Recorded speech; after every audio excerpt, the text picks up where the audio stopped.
अल्हम्दुलिल्लाह वस्सलातु वस्सलामु अला रसूलिल्लाह। अल्लाह के फज़ल करम से आज हम लोग इस सेशन की 13th टॉपिक पे हैं, 13th पार्ट में। तो आज का जो पार्ट है वो हम लोगों ने क्या किया, पेज नंबर की बजाय हमने डिवाइड कर दिया टॉपिक के हिसाब से। तो जो टॉपिक रहेगी उस हिसाब से सब लोग मतलब अपने अपने टॉपिक को बोलेगा। इससे क्या होगा कि बीच में छोड़ने से अच्छा है कि इंसान अपने टॉपिक को कंप्लीट कर ले, इससे ताकि वो कंप्लीट मैसेज पूरा उसमें कंप्लीट हो जाए इंशाल्लाह। तो बेसिकली ये जो टॉपिक है ये है अनटाई द बंडल।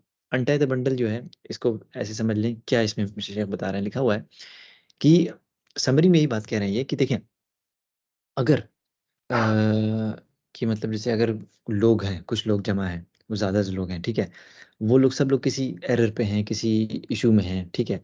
तो उनको जो है आप एडवाइस कर रहे हैं उसी स्पॉट पे कि देखो ये सही नहीं है, ये गलत है, एकदम फ़ौरन एडवाइस करें। लेकिन जो है कभी-कभार ऐसा होता है कि आपको सामने एक साथ भीड़ में बोलेंगे ठीक नहीं रहता। इससे अच्छा ये है कि आप अलग-अलग करके सबको जाके बताएँ। जैसे एग्ज़ाम्पल के तौर पे आप देखें कि आपके घर जो है बहुत सारे फ्रेंड्स आपके जमा हुए हैं, ठीक है? और और आप देखते हैं कि जो है सब लोग प्लान बना रहे हैं कि एक ऐसी जगह ट्रैवल करते हैं, जहाँ से ऑब्वियस सी बात है वहाँ जाके जो है सिंस इंसान गुनाह में बहुत सारा पड़ सकता है। नॉर्मली इस्लाम में है भी कि आप किसी काफ़िर कंट्री में तफ़रीह के से नहीं ट्रैवल कर सकते हैं। आप ट्रैवल करें, लेकिन आपको सिर्फ़ ट्रैवल अगर करना है तो for the purpose of let's say trade है या दावा के पर्पज़ से, लेकिन किसी काफ़िर कंट्री में आप ऐसे नहीं ट्रैवल कर सकते हैं, क्योंकि इससे सिर्फ़ नुकसान होगा। आपको वहाँ पे मस्जिदें नहीं मिलेंगी, खाना नहीं मिलता है सही हलाल, और फिर वहाँ का जो माहौल होता है, ये बहुत ज़्यादा इंसान के दीन को अफ़ेक्ट करता है इसलिए। तो वहाँ पर लिखा हुआ है, यहाँ पर लिखा हुआ है कि अब उसके बाद से आप कैसे इसको करेंगे, कि कैसे समझाएँगे कि भाई आप जो हैं वहाँ ना जाएँ। तो उसके बाद से फिर जो है आप क्या करें कि सबसे पहले उसमें से देखिए थोड़ा-सा अक्लमंद जो है ना उसके पास जाएँ, उसके पास कहें कि यार पता चल रहा है कि तुम जो है वहाँ पर कहीं ट्रैवल कर रहे हो और तुम हमें सबसे ज़्यादा समझदार लग रहे हो। तो तो जो है तुम जानते हो ना उस कंट्री में बहुत सारी परेशानियाँ हैं, यहाँ तक ये हो सकता है कि इंसान जो है लौटे और बीमार पड़ जाए, ये हो जाए। तो क्या जो है अच्छा नहीं रहेगा कि जो है तुम लोग किसी और कंट्री में जाओ, जहाँ पर जो है तुम लोग सारे मज़ा ले सकते हो, सब कुछ मिल सकता है वहाँ पर, लेकिन किसी गुनाह में तुम इन्वॉल्व नहीं होगे। तो लिखा हुआ है कि जब तुम इस तरह से बात करोगे ना तो ज़रूर उस पे असर पड़ेगा। इसी तरह से फिर जो है तुम सबसे बात करो लाइन-लाइन से जाके, और किसी को पता भी नहीं रहेगा कि तुमने यही बात जो है सबको बता दी है। उसके बाद से जब वो लोग जो है ना, जब मिलेंगे ना तो ज़रूर से यही कहेंगे यार चलो हम लोग किसी दूसरी जगह चलते हैं। एकदम बहुत सिंपल है। इसी तरह से आप देखें कि आपके घर में कुछ लोग जमा हैं, बच्चे जमा हैं या वो हैं और कुछ बुरी चीज़ देखने जा रहे हैं, कुछ हैं, तो आप भी जो है उनको सही तरीके से इंडिविजुअली बता दें। ये बहुत अच्छा तरीका इन्होंने बताया है। यहाँ पर हमने देखा कि अल्लाह के नबी सल्लल्लाहु अलैहि वसल्लम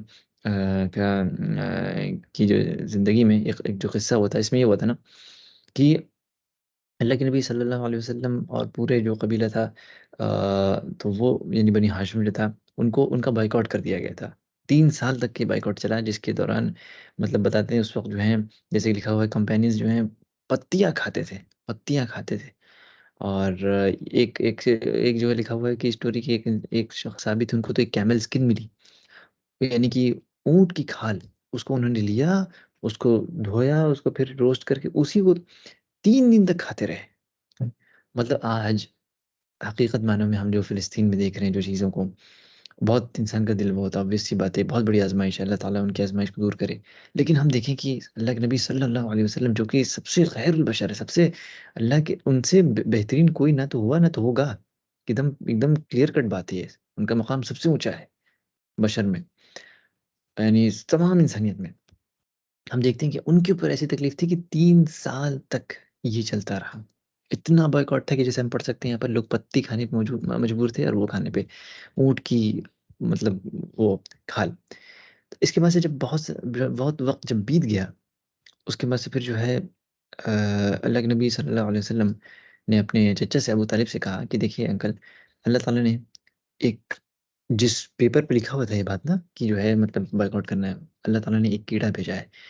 जिसने उस पूरे पेपर को खा गया है, और वो पूरा पेपर जो है खाने के बाद उसमें क्या छोड़ा उसने, सिर्फ़ उसने बिस्मिल्लाह यानी कि अल्लाह के आपके नाम पे बस ये जो है छोड़ दिया है।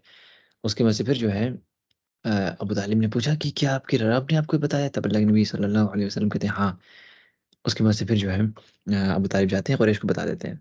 जब जो है कुरैश को बताते हैं, तो फिर वो कहते हैं कि देखो मेरे मेरे ने मतलब भांजे ने ये बताया है, भतीजे ने। अगर उसकी बात सच निकली तो तुम लोग बॉयकॉट को खत्म करो, अगर झूठी निकली तो तुम जो चाहे कर लो। तो लोगों ने कहा बिल्कुल हकीकत है भाई, कैसे अल्लाह के नबी सल्लल्लाहु अलैहि वसल्लम पता चल सकता है कि एक पेपर कहीं रखा हुआ है, दिखा भी नहीं है, उसको इस तरह से कीड़ा खा गया, तो अभी से अल्लाह ही ताला बता सकते हैं। तो उसके बाद से फिर जैसे जब लोगों ने देखा ना, तो एकदम वैसे ही था वो पेपर, यानी वो कीड़ा पूरा का पूरा पेपर खा गया था, खाली बीच का जो बिस्मिल्लाह in your name of Allah, in your name of Allah, ये पार्ट छोड़ दिया था। लेकिन जब उन्होंने जब देखा ना, तो वो सब और अपने उसमें इतनी बड़ी हकीकत देखने के बाद भी जो है, वो लोग और अपने उसमें बढ़ गए, तुग़यान में। उसके बाद से फिर जो है, उन्हीं कुरैश में कुछ कुफ़ार थे जो थोड़ा अच्छे थे। उनमें से एक हिशाम इब्न अम्र थे, बहुत अच्छे आदमी थे, नोबल आदमी थे वो। तो वो क्या करते थे ना, अपने ऊँट पर खाना लादते थे और बनु हाशिम, बनु मुत्तलिब की जो उस वैली में जहाँ लोग को इन लोग का बायकॉट किया गया था, वहाँ जाते थे। और उसके बाद से फिर जाके वहाँ पर क्या कहते हैं, लोग खाना देते थे। लेकिन फिर उन्होंने देखा कि यार ये कब तक चलता रहेगा, और वो इतने सारे लोग खाना तो खिला नहीं सकते हैं। तब उन्होंने क्या किया कि हम इसको जो है इसको हम पलटेंगे। तो उन्होंने यही अनटाई द बंडल जो शुरू में बताया ऑथर ने, वही चीज़ जो है इन्होंने कैसे अप्लाई की देखते हैं। तो वो पहले एक ज़ुहैर नाम के शख्स को जानते हैं, और फिर उनसे ये बात कहते हैं कि ए ज़ुहैर, देखो तुम तो मतलब जो चाहे कर लो, लग्ज़री में हो, सब हो। तुम जानते हो कि तुम्हारे खुद के मैटरनल अंकल, तुम्हारे रिश्तेदार लोग का क्या हाल है, ठीक है? ना तो उनमें उनसे कोई ट्रेड कर सकता है, ना तो उनमें कोई शादी कर सकता है। तो अब फिर वो कहता है कि अगर वो जो है ना मैटरनल अंकल अबू जहल के होते ना, तब जो है तब वो लोग नहीं तब वो उन लोग को ऐसी हालत में नहीं छोड़ते। तब ज़ुहैर कहता है कि बताओ मैं क्या कर सकता हूँ? मैं तो अकेला आदमी हूँ। तब जो है हिशाम कहते हैं कि तुम्हारे साथ एक और आदमी है। कहते कौन? कहता हूँ मैं खुद। इसी तरह से वो हिशाम जो है कहते हैं, वो ज़ुहैर कहते हैं मुझे हम लोग को एक तीसरा आदमी भी चाहिए। तो हिशाम कहते हैं अच्छा ठीक है, इस चीज़ को छुपाए रखना। फिर वहाँ से वो अल-मुअतम के पास जाते हैं, मुतइम बिन आदी के पास जाते हैं। वहाँ भी यही सारी बातें कहते हैं, और उसके बाद से वो भी यही बात रिप्लाई करते हैं कि यार मतलब मैं तो अकेला ही हूँ। तो उन्होंने कहा कि नहीं, तुम्हारे साथ 2 लोग हैं। तब वो मुतइम कहते हैं नहीं, हमें तीसरा आदमी भी चाहिए। फिर उसके बाद से फिर जो है वहाँ से जाते हैं, मतलब ज़ुहैर कहता है कि मैं तीसरा आदमी हूँ। तो वो मुतइम कहते हैं नहीं, हमें चौथा आदमी भी चाहिए। फिर उसके बाद से अबुल बख्तरी के पास जाते हैं, और वहाँ भी यही सारी बातें होती हैं। उसके बाद से फिर अबुल बख्तरी कहते हैं नहीं, हमें पाँचवाँ शख्स भी चाहिए। तो उसके बाद से ज़मा के एक थे, उनके पास जाते हैं। तो ज़मा के पास जाते हैं, तो अब जो है एग्री हो जाते हैं। अब नहीं बोलते कि नहीं हमें और चाहिए, बस ये 6 लोग जो हैं पूरा एग्री हो जाते हैं। उसके बाद से ज़ुहैर कहते हैं कि देखो, मैं सबसे पहले बोलूँगा, और उसके बाद से तुम लोग जो है बोलना शुरू करना। उसके बाद से जब वो लोग वहाँ पर जाते हैं, जहाँ पे काबा पे जाते हैं, और मीटिंग्स होती रहती हैं जो ट्रेड वगैरह की। तो जो ज़ुहैर थे वो पहले तवाफ़ करते हैं, उसके बाद से कहते हैं, ए अहलुल मक्का, ए मक्का के लोग, क्या हम खाना खाएँ और कपड़ा पहने, और ये बनु हिशाम इस तरह हालत में रहें? ये लोग तो कुछ भी नहीं कर सकते, ना तो कोई ट्रेडिंग नहीं कर सकते हैं, और मैं अल्लाह की कसम खाता हूँ कि मैं इस डिक्लेरेशन को, इस जो अक़द लिखा गया, इसको मैं फाड़ के रहूँगा। तो अबू जहल जो है, जो बगल में वहीं बैठा रहता है, चिल्लाता है, कह रहा है तुम जो है, तुम झूठे हो, अल्लाह की कसम ये जो है वो नहीं होगा। तो अभी ये बात बोलता ही है, तो फ़ौरन उसी वक़्त ज़ाहिमा खड़े हो जाते हैं, और वो कहते हैं कि नहीं, तुम झूठे हो। इसी तरह से जैसे ही अबू जहल उनको कुछ बोलने जाता है, फ़ौरन अल-बख्तरी खड़े हो जाते हैं।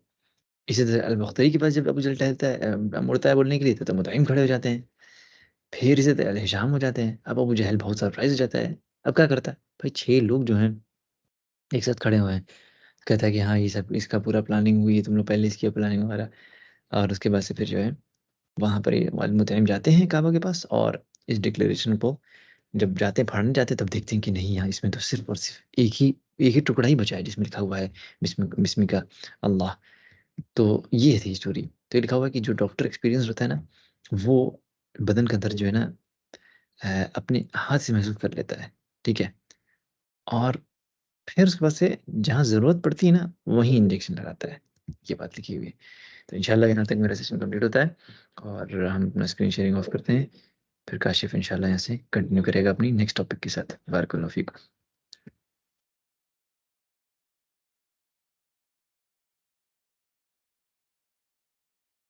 अ, कोई स्क्रीन शेयर कर देगा, क्योंकि मेरे पास मेरा लैपटॉप नहीं है, मोबाइल से ऑनलाइन है। अदीब शेयर कर सकते हो? कर दे रहे। ठीक है, ठीक, चलो। ये T4045 कहाँ लिखा है ये? हमारा टॉपिक 45 ना? कहाँ? अच्छा, उसके ऊपर जो 40 ओ अच्छा, समझ गया। असल में आ रही एक्चुअली क्या इसने अच्छा स्क्रीन? सजेशन दिया था, अदीब ने दिया था कि हम लोग मतलब जब भी बीच से शुरू करते हैं ना तो समझ में नहीं आता है, तो टॉपिक वाइज सब लोग कवर करेगा। इससे ये होगा कि सब लोग अपना पूरा कंप्लीट भी हो जाएगा और बात भी हो जाएगी अच्छे से। अच्छा। स्क्रीन आ रही? हम्म। अभी तो हाँ, लोड हो रहा है। अच्छा, एक और चीज काशिफ करें कि अपना जो है ना क्योंकि तुम लोग क्या असर की जमात कितने बजे है? 4 बजे जमात खत्म हो जाएगी। 4 बजे तुम्हारी भी जमात है? हाँ हाँ, यानी हर जगह 4 बजे होगी। ठीक है। हम्म। कोशिश करना कि जो है, और वो कहाँ है, हनी कहाँ है? हनी हनी खाना खा रहा है। अच्छा मतलब हम ठीक भी है। खाना ठीक है, इसको इसको लैंडस्केप कर दो तो अदीब अपनी स्क्रीन को। अच्छा, एक मिनट।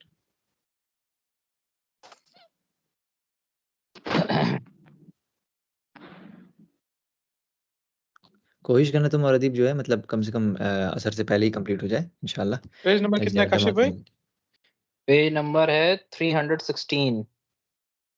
316। ठीक। हम्म। ठीक है। ओके। तो हम ना फटाफट मतलब पेज को क्या समराइज कर दे रहे हैं कि यहाँ पे क्या बस बात चल बस, रही है। बिल्कुल। टॉपिक का नाम टॉर्चर है। बहुत सिंपल सा सर टॉर्चर। ये जो पर्टिकुलर चैप्टर में ना डिस्कशन ये हुआ है कि छोटी छोटी चीज को लेकर के इंसान अपने आप को परेशान ना करे। जैसे कि एक यहाँ पे स्टोरी जो इनकी लिखी हुई है, जिन्होंने अपनी किताब लिखी है, उन्होंने बताया कि उनकी लाइफ की सबसे मेमोरेबल जर्नी थी जब ये लोग अपने दोस्त लोग के साथ डेजर्ट में कैंपिंग करने के लिए गए। तो इनके साथ एक दोस्त था जिसकी नजर थोड़ी सी वीक थी, उसको दिखाई नहीं देता था, तो ये लोग उसको डिस्टर्ब नहीं करते थे किसी काम के साथ। बट ऑब्वियसली कोई किसी के साथ गया तो चाहता था कि हम भी कुछ मदद करें, बट ये लोग मना कर देते थे। तो हुआ क्या कि ये लकड़ी वकड़ी लगाकर हुए थे जलाने के लिए, और दुम्बा वगैरह जबा करके सेट कर दिए थे पकाएंगे। वो जो इनका दोस्त था, आग थोड़ा डाउन हो रही थी, तो गया कि अच्छा रुक जा, हम पानी की बोतल लेकर के आते हैं और काफ के ऊपर डाल देंगे तो बॉयल होकर के वो अच्छे से पक जाएगा। अब हुआ क्या कि उनकी आईसाइट खराब होने की वजह से वो पानी की जगह केरोसिन की बोतल उठा लिया है। और केरोसिन की बोतल डालने की वजह से क्या हुआ कि पूरा का पूरा दुम्बा जो है बर्बाद हो गया। ठीक। लोग मना कर रहे थे कि नहीं नहीं नहीं नहीं खालिद मत करो, बट क्या हुआ कि अरे वो बोले अरे नहीं नहीं मेरे ऊपर छोड़ दो। अब उनकी एक ऑनेस्ट मिस्टेक थी कि उनकी आईसाइट खराब है, जिसकी वजह से उनसे एक मिस्टेक हो गई। अब वो चाहते तो पूरे क्या कहते हैं, बाकी लोग उनको इस बात का ताना मार सकते थे, वो खुद भी परेशान हो जाते कि अरे यार ये हम क्या कर दिए, हम कभी नजर नहीं मिला पाएंगे, ऐसा है वैसा है। बट बाकी लोगों ने हंसी उड़ाई इस चीज को, मजाक में उड़ा करके खत्म कर दिया और कहा कि लाइफ की सबसे जर्नी सबसे मतलब बेहतरीन one of the best experience उनकी लाइफ का था। ठीक है। तो एक ये हुआ कि कभी भी किसी भी सिचुएशन में अगर इंसान पड़ता है, उसके साथ बुरा अगर होता है, तो उस छोटी छोटी चीज को बेहिसाब नहीं कहते बाल की खाल निकाल करके अपने आप को परेशान नहीं करना चाहिए। ठीक है। तो अब यहाँ पे एक स्टोरी और है कि ये लोग अपने क्लासमेट के साथ स्कूल से एक जगह ट्रिप पे गए। तो वहां पे एक कार थी, कार की बैटरी जो है वो डाउन हो गई। तो जब कार की बैटरी डाउन हो जाती है तो दूसरी कार के साथ क्या कहते हैं कि उसका तार का जंपर केबल को ऐड करके पावर ऑन किया जाता है, तो बैटरी थोड़ी सी उसमें जान आ जाती है कि गाड़ी एटलीस्ट चल सके कुछ देर। तो हुआ क्या कि जो गाड़ी खराब थी वो खड़ी थी, दूसरी गाड़ी आई। तो जो आदमी क्या कहते हैं एक बैटरी को दूसरी बैटरी से कनेक्ट कर रहे थे, उन्होंने क्या किया कि वो गाड़ी के बीच में खड़े हो गए। और दूसरे अपने दोस्त को बोला कि तुम जैसे ही हम गाड़ी स्टार्ट करने को बोलेंगे तुम स्टार्ट कर देना। मिस्टेक क्या हुई कि उनका जो दोस्त था वो गाड़ी स्टार्ट करके एस्केलेटर दबा दी, जिससे गाड़ी जो है आगे बढ़ गई। अब आगे बढ़ गई, वो बीच में थे तो भड़ से उनके पैर में लड़ी। खैर, उन्होंने तुरंत गाड़ी को रोक दी, बट क्या हुआ कि तब तक उनको कायदे से चोट लग चुकी थी। लेकिन जिस इंसान को चोट लगी, उन्होंने इस बात का बतंगड़ बनाने के बजाय बोला कि यार अब तो चोट लग ही गई है और मेरे चिल्लाने से उसको कर्ज करने से कुछ होगा नहीं। तो फिर ऑनेस्ट मिस्टेक थी, हो गई गलती, इट्स ओके। उसको श्रग ऑफ करके वो आगे बढ़ गए। तो ये भी एक है कि अब हम लोग अगर इस सिचुएशन में अपने आप को रखें, तो हम लोग को यही होगा कि भाई हम लोग तो बवाल काट देंगे एकदम कि भाई तुम्हारी कैसे तुम पागल हो, ऐसा है वैसा हो। ना जाने आने वाले कितने साल तक उस इंसान का मजाक उड़ाया जाए कि भाई तुम्हारे पास अकल नहीं है, ये देखो ये ऐसा गया था उसको गाड़ी से दबा दिया था, मतलब इस तरीके की बात। अब यहाँ पे एक स्टोरी उन्होंने और बताई है कि भाई, अब इमेजिनल स्टोरी का एक एग्जांपल दिया है कि अगर आप किसी शादी वगैरह में खूब बढ़िया बेहतरीन जो है कपड़ा पहना, हेड स्कार्फ वगैरह लगाया, और क्या कहते हैं कि आप लोगों से हाथ मिलाने लगे वन बाय वन करके। और हुआ क्या कि एक बच्चा आया और उसने जो है आपका स्कार्फ खींच दिया। खींचने की वजह से क्या, को पूरा बाल खराब हो गया, सब हो गया, मतलब जितना बढ़िया अपीयरेंस अपनी बना के इंसान गया तो पूरी बर्बाद हो गई। उसकी वजह से सिचुएशन क्या हुई कि भाई तुम्हारा तो मजाक बन गया। तो अब इस सिचुएशन में इंसान 2 काम कर सकता है, या तो उस बच्चे के ऊपर चिल्लाए, खूब गुस्सा करे और पूरा सीन क्रिएट कर दे। आज के टाइम पे अगर ऐसा कोई करेगा तो खटाखट मोबाइल निकलेगा, लोग रिकॉर्ड करेंगे और 1 सेकंड में वो वायरल हो सकता है। तो बट उन्होंने बोला कि आप दूसरा काम ये कर सकते हैं कि भाई बच्चा आपका अटेंशन चाहता तो तुम चिल्लाओगे, गुस्सा करोगे, बच्चा खुश हो जाएगा कि भाई हम इसको परेशान करना चाहते थे, परेशान कर लिए, काम खत्म हो गया। या फिर साइलेंटली शांति से अपना कपड़ा सही करो, वापस से हेडस्कार्फ लगा लो, जो भी किया हो, मतलब जो भी आपके साथ प्रॉब्लम हुई, उसको खुशी के साथ, स्माइल के साथ श्रग ऑफ करके इंस्टेड ऑफ छोटी-सी बात का बतंगड़ ना बनाएँ। नहीं, जो एक कहावत है नहीं कि आप राई का पहाड़ बनाना। तो ये वहीं से कहीं न कहीं इस चीज़ को इंसान रिलेट कर सकता है। ठीक है?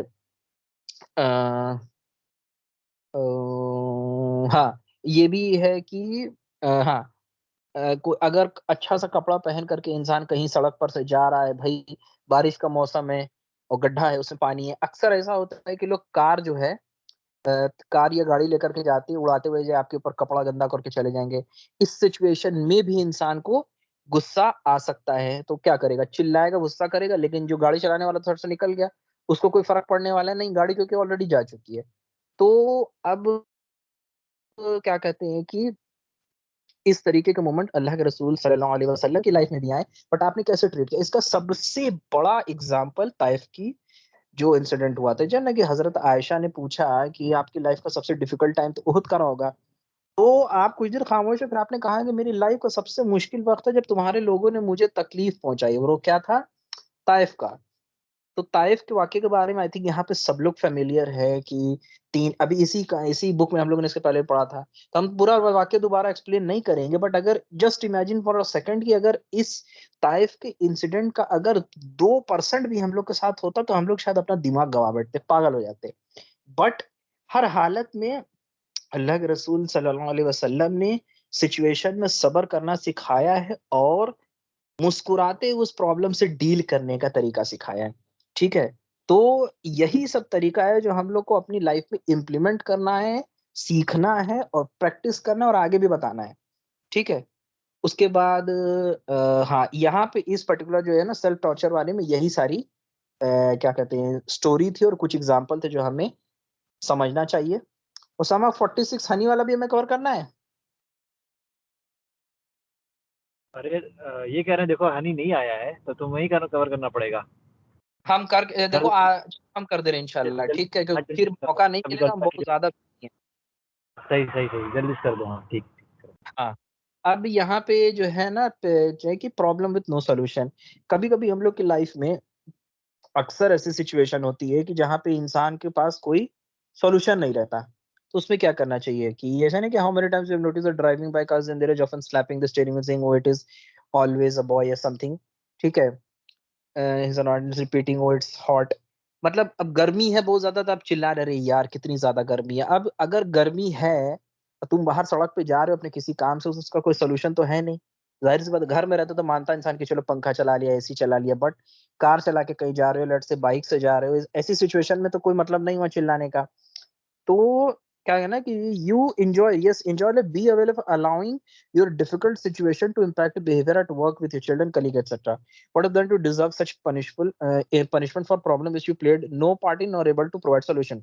मतलब कि जैसे लेट्स से कि अ, गर्मी बहुत ज़्यादा उसकी वजह से इंसान जो है गुस्से में आ गया, गुस्से में आकर के अपने बच्चे के ऊपर या लेट्स से किसी दोस्त से मिलने गया, उससे चिड़चिड़ाने लगा या घर में दिखा रहा है।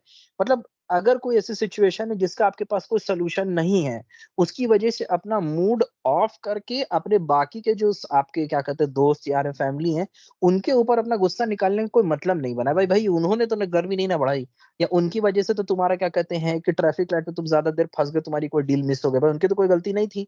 तो ऐसी सिचुएशन जिसका कोई सॉल्यूशन आपके पास नहीं है, जिसका आपके ऊपर बस नहीं है, उसकी वजह से गुस्सा किसी और के ऊपर निकालना इज़ वेस्ट ऑफ टाइम और ये अच्छा अखलाक भी नहीं है। दूसरा क्या कहते हैं कि क्या कहते हैं do not let them associate grief and sadness with you each time they see remember you. अब अगर हर बार तुम ये सब हरकत करके इंसान गुस्सा दिखाएगा छोटी-छोटी बात पे, तो कभी भी जब उस शख्स को इंसान दोबारा देखेगा तो ये सोचेगा कि यार ये फिर से आके कुछ ना कुछ खुराफात करेगा। इसीलिए अल्लाह के रसूल सल्लल्लाहु अलैहि वसल्लम ने मना किया है कि क्या कहते हैं कि मतलब मना किया कि अगर कोई मर भी गया, तो मरने के ऊपर भी चिल्लाना, कपड़े फाड़ना, क्या कहते हैं, हेड शेव करना एटसेट्रा, ये सब तरीके की चीजें नहीं करना है। क्यों? क्योंकि because the way to deal with dead is by washing the body, covering it in a shroud, praying over it and then burning it grave and praying for the deceased. कि अगर कोई, अब तो मतलब लाइफ में सबसे बड़ा गम हो सकता है मौत का, कि भाई किसी का बिलवेड था वो दुनिया से चला गया, इससे बड़ा गम कुछ नहीं हो सकता। तो अब इस सिचुएशन में भी ये बोला गया है कि तुम अपना जो है ना कि इमोशन को अपने ऊपर हावी मत होने दो, कंट्रोल रखो अपने ऊपर। क्योंकि अगर कोई मर गया तो भाई उसका सही तरीका क्या है कि उसको कवर करना, जनाजे को प्रॉपर से श्राउड में कवर करना, फिर नमाज पढ़ना उसकी, उसको दफन करना, फिर उसके लिए दुआ करना, ये सही तरीका है। ठीक है। Once Al-Mafi bin Sulaiman was walking with his companion, and his companion turned to him, frowned and said, "How cold it is today." तो अब वही मतलब ये लोग साथ में चल रहे, तो उन्होंने बोला मतलब मुंह बना के, आज कितना ज्यादा ठंडा है। और माफी ने कहा कि कि अच्छा ये मतलब जब वो कहा कि आज कितना ठंडा, तो उन्होंने कहा कि अच्छा अब तुम गर्म हो गए? तो उन्होंने कहा नहीं। तो कहा कि तो क्या पॉइंट था तुम्हारे कंप्लेन करने का? अगर इसी इतने वक्त में तुमने अल्लाह को ग्लोरीफाई कर लिया होता तो शायद तुम्हारे पास कुछ नेकियां बन गई होती। यही चीज है कि जिस मोमेंट पे इंसान बिना मतलब की कंप्लेन करता है, अगर कंप्लेन करने की जगह वो अल्लाह को ग्लोरीफाई कर ले तो उसके लिए बेटर है, नेकी भी मिलेगी और अल्लाह ताला उसके लिए मुश्किलों को आसान भी कर देंगे। तो यहाँ पे जो लेसन इससे ये कि do not expose problems you are unaware of and do not expound on small matter। छोटी बातों का बतंगड़ ना बनाए और ऐसी चीजों क्या कहते हैं कि अपनी प्रॉब्लम को एक्सपोज ना करें। ठीक है। और ऐसी चीज सिचुएशन जिसका आपके पास सोल्यूशन नहीं है उसको लेकर के दूसरों को भी टॉर्चर ना करें, खुद को भी ना करें। तो आई थिंक जजाकल्ला खैर। 45 और 46 टॉपिक हम कंप्लीट कर लिया, 47 अदीब का है। तो अब यहाँ से हम टॉपिक नंबर 17 शुरू करते हैं। तो टॉपिक नंबर 17 में हम देखते हैं यहाँ पर जो बात लिखी हुई है वो है to not kill yourself by grief. Okay, तो यहाँ बात है कि साद एक स्टूडेंट था, तो उसके बाद से उनके शेख कहते हैं कि I hope everything is fine. तो कहते हैं nothing wrong wrong at all, I was just a little busy. तो फिर उनका व्हाट्स द न्यूज़, तो उन्होंने कहा कि मेरा सन थोड़ा सा इल है, he has an injured liver and a few days ago he also contracted blood poisoning. Also just yesterday I was shocked to hear that the poisoning has now reached the brain. तो फिर कहते हैं ला हौला वला कुव्वता इल्ला बिल्लाह।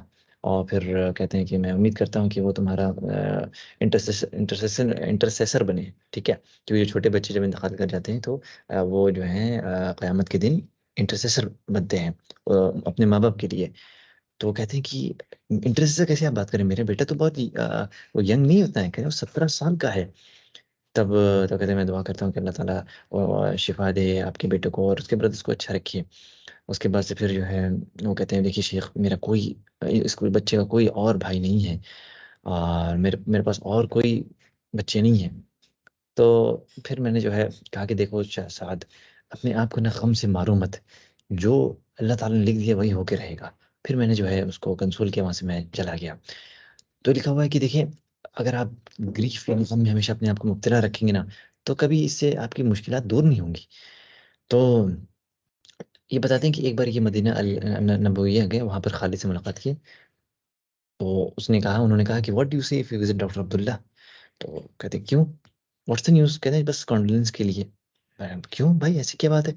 कह रहे नहीं, असल में ना उनका जो बड़ा बेटा था वो एक वेडिंग पार्टी में जा रहा था और उसके बाद क्या हुआ कि वो तो रुक गया, वो तो वहीं रह गए, लेकिन उनकी पूरी फैमिली 11 के 11 लोगों का इंतकाल हो गया। तो इतना बड़ा इंसान गम का अंदाजा लगाए। और डॉक्टर जाहिर सी बात है, एक बहुत ही एक राइचियस इंसान थे, 50 साल की एज उनकी हो चुकी थी, उससे ज़्यादा की हो चुकी थी, लेकिन फिर भी जाहिर सी बात उनके पास इमोशन तो थे ही। तो जब उन्होंने इस खबर सुना तो उन्होंने 11 के 11 लोगों को दफनाया। उसके बाद से फिर जो है वो अपने घर में जाने लगे और देखते रहे कि वहाँ पर तो उनके जो पोते थे उनके उनके खिलौने रखे हुए हैं। इसी तरह से उनका घर का जो बिस्तर था वो बना हुआ नहीं था, क्योंकि उनकी वाइफ जो थी वो भी, उनका भी इंतकाल हो गया था। इसी तरह उनकी जो यासिर जो था, उनका बेटा या उनका पोता जो भी था, उसकी बाईसाइकिल वहीं पर थी। और वहाँ पर अपनी बेटी का कमरा देखते हैं कि वहाँ पर तो सारे सूटकेस वगैरह सब कुछ रखे हुए हैं और शादी के जोड़े भी रखे हुए हैं। अंदाजा लगा, इंसान कभी सोच नहीं सकता है कि एक इंसान जिसके खानदान के 11 से 11 के 11 लोग खत्म हो जाए, क्या पोजिशन उसका था। लेकिन जब लोग आते थे उनको कॉन्डोलेंस देने, तो देखते थे कि यार ये शख्स जो है ना, कि लगता था कि जो शख्स कॉन्डोलेंस मतलब रिसीव कर रहा है ना, ऐसा लगता था कि ये दूसरों को कह रहा है कि नहीं आप सब्र करें। इतना ज़्यादा वो हमेशा कह रहा था कि जो जो अल्लाह ताला के लिए हम लोग, अल्लाह ताला के लिए हम लोग हैं, अल्लाह ताला की तरफ लौट के जाना है, और जो अल्लाह ताला ने दिया है और वो अल्लाह ताला देता है, और जो अल्लाह चाहे वो ले लेता है। हर चीज़ का एक वक़्त मुकर्रर है। मैंने कहा कि ये है असल अक्लमंदी की एकदम चोटी। अगर जो है इन्होंने इस तरीके से अपने आप को मतलब नहीं बिहेव किया होता, तो ये गम के मारे मर गए होते। ये है दीन इस्लाम का पावर, कि ऐसी सिचुएशन में इंसान सोचेगा ना कि यार मेरी ज़िंदगी में बचा ही क्या अब है। लेकिन ये इस्लाम है, इस्लाम दीन है जो इंसान को इतनी ज़्यादा ताकत अता फरमाता है। उसके बाद से फिर अ, मैं फिर इस स्टोरी के बाद बताते हैं कि मैं एक शख्स को देखता हूँ कि जब भी मैं उसे देखता हूँ हमेशा खुश पाता हूँ।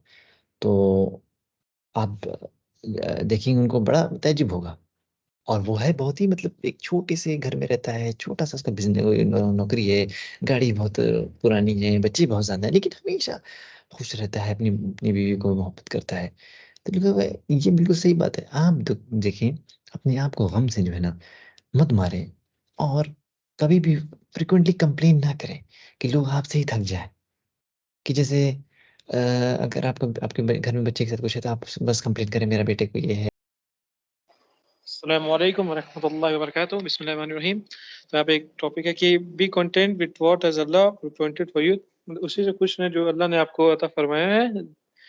इसमें आता है कि शेख बता रहे हैं कि एक टाइम वो किसी कंट्री में गए थे कोई लेक्चर डिलीवर करने। तो वो जो कंट्री थी वो मेंटल हॉस्पिटल के नाम से फेमस थी, क्योंकि और फिर उन्होंने जो शेख थे वो 2 लेक्चर दिए थे, एक मॉर्निंग में दे दिए थे, एक फिर जब ज़ोहर के बाद दे दिए। फिर वो लेक्चर कंप्लीट करने के बाद एक वहाँ से के जो अब्दुल अजीज़ थे, उनके जो मतलब कलीग्स थे, उनके साथ वो कहीं टाइम स्पेंड करना चाहे कहीं घूमने के लिए, तो उन्होंने कहा डॉक्टर अहमद के पास चलने के लिए। तो डॉक्टर अहमद जो थे फ़ोन नहीं उठाए तो वहाँ नहीं जा पाए लोग। तो भी शेख ने कहा कि मुझे यहाँ के मेंटल हॉस्पिटल में ले चलिए। तो वो आदमी जो थे, जो क्या नाम था उनका, अब्दुल अजीज़, वो पूछे, वो सरप्राइज़ हो गए, कहा क्या मेंटल हॉस्पिटल? तो कहा हाँ। तो उन्होंने उनका मज़ाक उड़ाया, फिर मतलब ले गए उनको। फिर उन्होंने कहा कि I said not no only to benefit take lesson I realise Allah is blessing us. उन्होंने कहा कि मैं खाली इसलिए जा रहा हूँ क्योंकि अल्लाह की अपने ऊपर ब्लेसिंग चेक करने जा रहा हूँ। फिर फिर अब्दुल अजीज ये सुन के साइलेंट हो गए। फिर उसके बाद उनको कार से हॉस्पिटल ले गए। फिर जब वहाँ पहुंचे तो एक गुफा टाइप का एरिया था, उसके अंदर में पेड़ वेड़ था साइड वाइड में। पूरा इन्वायरमेंट सैडनेस था, डिप्रेस था। फिर वो वहाँ के डॉक्टर्स मिले, डॉक्टर ने उनका वेलकम किया उन लोग का। फिर अपने हॉस्पिटल का टूर कराया। फिर वो जो डॉक्टर था वो पूरे अपने पेशेंट को दिखाया। फिर से वो मतलब पूरा भी टूर कर ही रहे थे, तो उसमें उन्होंने एक आवाज़ सुनी डिफरेंट डायरेक्शन से। जो पेशेंट थे वो अपने लॉबी में थे। फिर तो एक रूम में गए लोग, तो वो उन्होंने देखा पूरी बेड नहीं थी, and one of which there was a man lying down shaking his hand and feet. एक मैं आदमी था वो जमीन में पड़ा हुआ था, अपने उसके हैंड और जो हाथ और पैर था वो शेक कर रहा था। मतलब डॉक्टर से उन्होंने पूछा इसका क्या मतलब मसला है, तो डॉक्टर ने बोला क्रेजी, ही इज क्रेजी। उसको अटैक्स आते रहते हैं, इपाइलेप्सी अटैक आते रहते हैं हर 5 और 6 घंटे पे। तो फिर जो शेख थे उन्होंने कहा ला हौला वला कुव्वता इल्ला बिल्लाहिल अलियुल अज़ीम। तो उन्होंने पूछा ये कब से है, तो उन्होंने कहा ये कम से कम 10 साल से है। फिर आगे गए, फिर ऐसे ही एक रूम आया तो उन्होंने वहाँ देखा कि एक एक pass by room the door close था, डोर ओपनिंग साइन शायद रूम फाइंड वॉल्स। एक रूम में वो लोग गए तो वहाँ देखा कि उस रूम में एक दीवार, खाली दीवार थी। और तो डॉक्टर ने पूछा ये क्या है, तो फिर उन्होंने बताया कि एक इसमें क्रेजी पर्सन रहता है। फिर जो शेख थे उनको लग रहा था कि ये जो डॉक्टर मुझे हल्के में ले रहा है, ये खाली कि जब भी पूछ रहे हैं इसके साथ क्या मसला है तो वो कह दे रहा है क्रेजी है, पागल है। पूरी मसला उसके बाद नहीं बता रहा, तो उन्होंने पूछा पूरी स्टोरी इसके बारे में बताइए। तो उन्होंने रिप्लाई किया कि ये जो आदमी इस रूम में रहता है उसके जो limbs spring into action, he begins to hit the wall. वो जो है दीवार को अटैक कर अपने हाथों से मारने लगता है, पैर से मारने लगता है। एक दिन तो अपने मार के वो अपनी उंगली तक तोड़ दिया, दूसरे दिन अपना पैर वैर भी तोड़ दिया। फिर जो डॉक्टर ने अपना सर झुका के कहा कि हम लोग इसका इलाज नहीं करा पाए, तो इसीलिए हम लोग इसको एक रूम में बंद कर दिए। फिर ऐसे ही हुआ। एज एज जो अपने दोस्त के साथ खड़े थे शेख, अल्लाह को शुक्र अदा करिए। ये सब देखकर फिर एक रूम में वो लोग गए तो देखा कोई बेड ही नहीं थी, उसमें कम से कम 30 आदमी लोग थे और एक आदमी था अजान दे रहा था, कोई गाना गा रहा था, कोई इधर-उधर खेल कूद दौड़ रहा था, कोई डांस कर रहा था। जो 3 मैन थे वो चेयर पे बैठे थे, उनके जो हाथ-पैर थे बंधे हुए थे, तो डॉक्टर से उन्होंने पूछा कि ये क्यों उनके हाथ और पैर बंधे हुए हैं? तो उन्होंने बताया कि जो मैन वो जो मैन उनके जो तीनों के हाथ-पैर बंधे हुए जब वो मारते रहते हैं किसी को भी, इसीलिए कभी वो लोग विंडो तोड़ देते हैं, कभी एसी, कभी डोर ये लोग तोड़ देते हैं, इसीलिए उनको बाँध के रखा गया है। फिर उन्होंने कहा कि कितने साल से? तो उन्होंने कहा ये 10 साल से तकरीबन। एक एक का कहा कि 1 7 साल से और उसके बगल में जो वही 5 साल ही हुआ उसका। फिर ये सब देख के वो अल्लाह का शुक्र अदा करते रह गए, फिर शुक्र अदा किया उन्होंने। उन्होंने फिर ये सब देख कर मतलब उन्होंने एकदम सैड हो के पूछा कि हॉस्पिटल का एग्ज़िट कहाँ है? तो उन्होंने कहा कि जो वहाँ के डॉक्टर थे कि एक रूम तो और है, बच गया जो आप अभी तक नहीं देखे हैं, चलिए मैं आपको ले चलता हूँ। फिर उन्होंने उनका हाथ पकड़ के वहाँ तक ले गए और फिर वो भी वहाँ का सीन जो था वही सेम था, कोई डांस कर रहा था, कोई इधर-उधर कूद-वूद रहा था, कोई सो रहा था। लेकिन उनको जो वहाँ सरप्राइज़ करने वाली बात ये थी कि एक बूढ़ा आदमी था, जो बाल ग्रे हो गए थे, जो 50 साल कम से कम था, वो जो था ज़मीन पे बैठा हुआ था। He was squeezed down low staring at us and was visibly terrified. इन्हीं लोग तो वो जो आदमी था इन लोगों को गौर से देख रहा था। All of this was bearable but the strangest उनको जो डर था कि हाँ, वो ये देख कर सरप्राइज़ हुआ कि वहाँ कुछ लोग ऐसे थे जिनके पास एक पूरे नंगे थे, कपड़ा नहीं था, इतना भी कपड़ा नहीं था कि वो अपने प्राइवेट पार्ट्स को ढक पाएँ। तो डॉक्टर ने उसका रीज़न बताया कि डॉक्टर ने देखा कि जो शेख की आँख थी रेड हो गई एकदम मतलब तो उन्होंने गुस्से के मारे तो डॉक्टर ने कहा कि शेख से कूल योर एंगर अपने गुस्से को कंट्रोल करिए, मैं बताता हूँ इनके साथ क्या वाक़या हुआ। तो ये बताया कि जब भी हम इनको कोई कपड़ा देते हैं तो ये अपने दाँत से उसको चबा जाते हैं, फाड़ देते हैं। एक दिन में हम लोग इन लोग को 10 सेट कपड़ा देते हैं लेकिन वो लोग फाड़ देते हैं, इसीलिए हम लोग उनको इसीलिए उन लोग को ऐसे ही छोड़ दिया गया। समर विंटर कभी भी ऐसे ही वो लोग रहते हैं। फिर वो जब से उस रूम से बाहर निकले उन्होंने एकदम unable to bear any more. फिर उन्होंने डॉक्टर्स कहा प्लीज़ मुझे एग्जिट के पास ले चलिए, मुझे यहाँ से जाना है। फिर एक और है कि फिर उन्होंने बताया डॉक्टर ने चलिए आपको एक यहाँ के बिज़नेसमैन से मिलाता हूँ, वो मिलियनेयर है। लेकिन वो मेंटली जब इल हो गया, पागल हो गया तो उसके बच्चों ने उसको यहाँ छोड़ के 2 साल से चले गए। फिर एक और यहाँ पर्सन है मतलब जो इंजीनियर है, उसका भी यही हाल है। फिर डॉक्टर अच्छे लोगों की बात बताने लगे, ऑनरेबल लोगों की बात, जो डिग्री वाले लोग थे उनके बारे में बात बताने लगे। कई की जो पहले अमीर थे वो यहाँ गरीब हो गए, उनके बारे में बात बताने लगे। फिर I was walking through the patient room thinking फिर वो अल्लाह का शुक्र किए कि glory be the one who फिर उन्होंने बोला कि Allah gives to whomever he wills and who withhold from he wills. Allah उसी को देता है जिनको वो रिस्क देता है जिनको वो चाहता है और चिंता भी उन्हीं की समय से जिनसे वो चाहता है। और फिर अल्लाह में provide someone with wealth noble in your ठीक है। You find him lying only when 23 फिर आता है कि there are those whom Allah gives health, strength and intellect you deprive of their wealth, so you see them carrying their loads in marketplace or is ठीक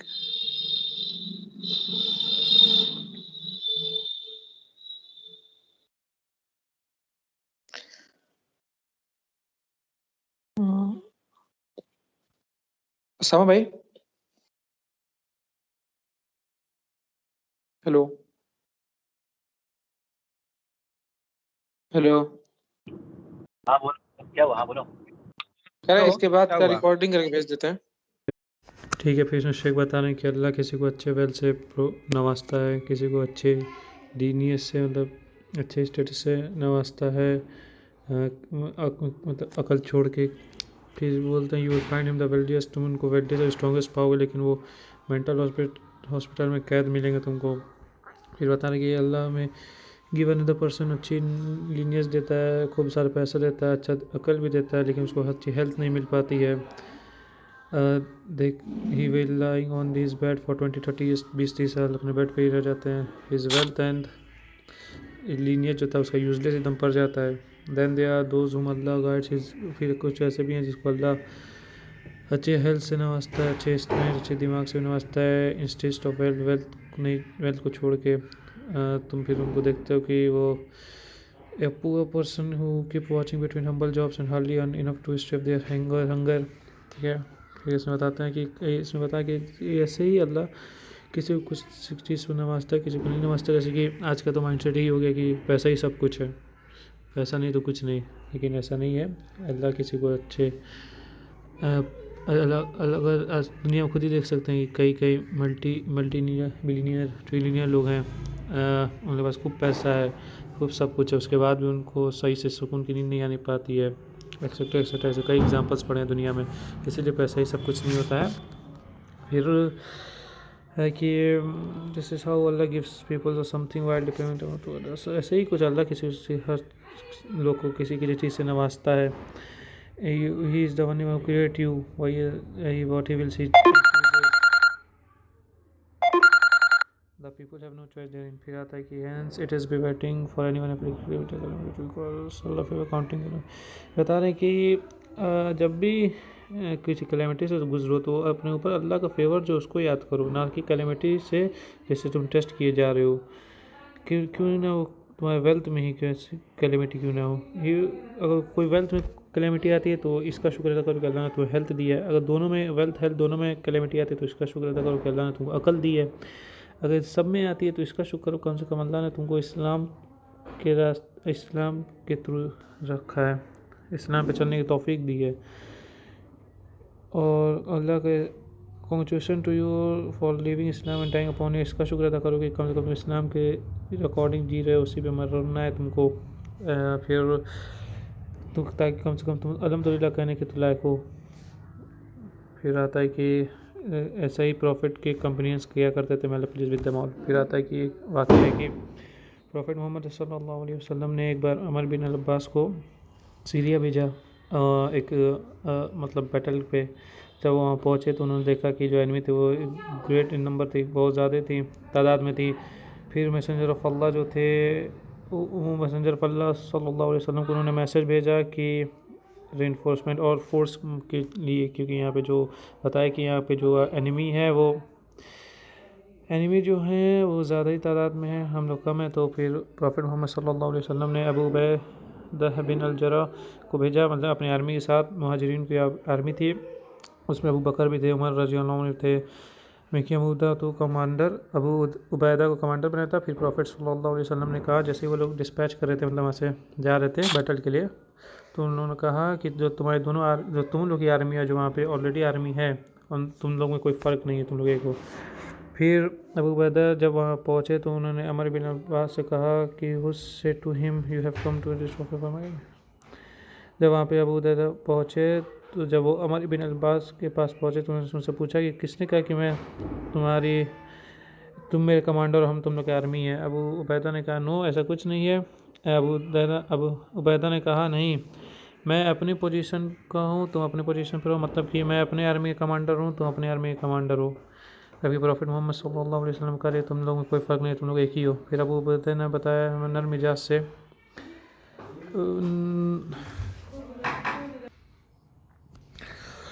अबू उबैदा जो थे बहुत नरम मिजाज के इंसान थे, इजी गोइंग पर्सन थे, उनको ज़्यादा दुनिया की चीज़ों से मतलब नहीं था। फिर अमर ने जो गए थे एज अ आर्मी, उन्होंने कहा नहीं, तुम अपने रोन rather you are sent as a representative for my army.